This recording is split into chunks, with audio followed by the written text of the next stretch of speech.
The transition from Umeme to UEDCL has taken a sharp new turn. With good faith negotiations yielding no agreement on the buyout amount, Umeme says it's now moving to arbitration.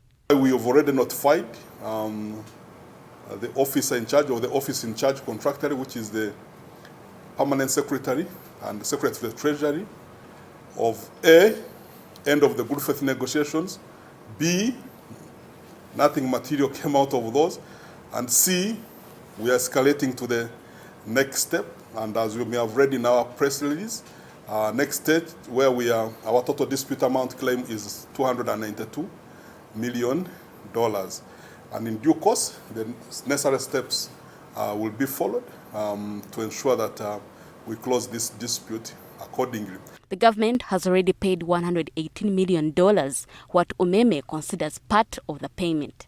To make matters worse, the company has now announced $292 million, much higher than the $234 million that was first announced. Our issue is the way the amount was arrived at is not consistent with what the contract says. As you may have also seen in the press, we're also following it. One time, we were putting our claim. One time it was 190, another time they had reached 202. It kept oscillating. Finally, we were told 118. But of course, we do not agree with the final outcome because we are firm on what our claim is. Shareholders have since been holding on with anxiety, hoping a conclusion will be reached in the shortest time possible. Meanwhile, the Uganda Securities Exchange says it has already notified the relevant bodies about the potential disaster looming.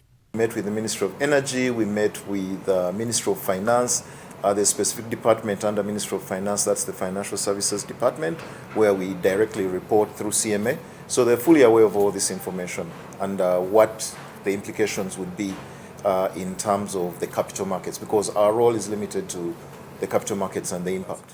It's doing nothing an option for us to protect our shareholder interests, because this is their capital, which they have deployed in the network, delivered so many benefits to the country, which now is at the terminal end, and they need to draw it and find another source of where to deploy the capital. So, for me, I wouldn't look at the cost. You just look at the value at stake, and each case varies depending on time, nature of arbitration, where it will be held, or agreed modalities.